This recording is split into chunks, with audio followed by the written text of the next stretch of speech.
It's important that yesterday's demonstration took place. Avnery told IBA's Efrat Batat that in his view, Israelis have become far too passive. It was very important that it happened at all, because imagine that it would have been broadcast worldwide, that there have been demonstration in London, New York, in Melbourne, in Helsinki, everywhere in the world, except in Tel Aviv. Would have been catastrophe, would have been if we had left the human race. Why? Because in Israel today there is an atmosphere of fatalism, apathy, a kind of giving up, a kind of feeling that whatever we do won't make any difference. We don't have in Israel today the feeling of being a citizen, which drives millions of people out into the streets when something really dramatic is about to happen. In Israel, people don't think they are citizens, they are subjects. I must say, I feel as if we are living in a ghetto somewhere, in a shtetl in Poland, somewhere above people decide our fate, and we have just to wait.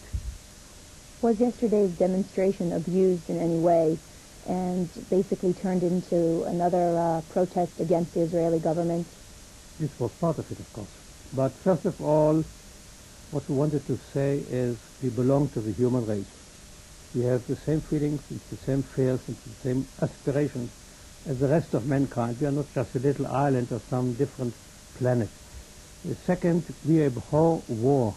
I've been a soldier, I've been in war, I know what war is like. I cannot even, I must say, I feel a feeling of physical disgust when I hear people on television or everywhere else speaking lightheartedly about war. Should there be a war? Should there not be a war? Is it worthwhile to have a war? Maybe this week, maybe next week.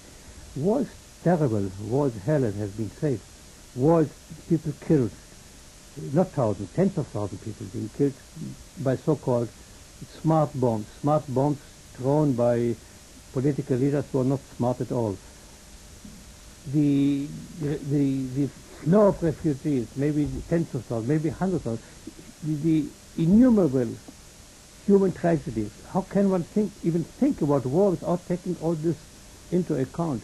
I do not say that every war is wrong.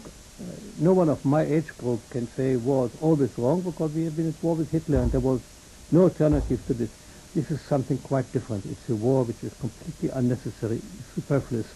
And the best experts all over the world are saying this. The man hasn't got any dangerous weapons of mass destruction which cannot be dealt with in any other way. The whole world is turning against this war. And I think, by the way, that for the first time yesterday, when I saw what's happening here and all over the world, for the first time I started to be optimistic about this. I think that for the first time maybe in history, this globalization of protest is going to have a dark influence on the policy of those who make the decisions.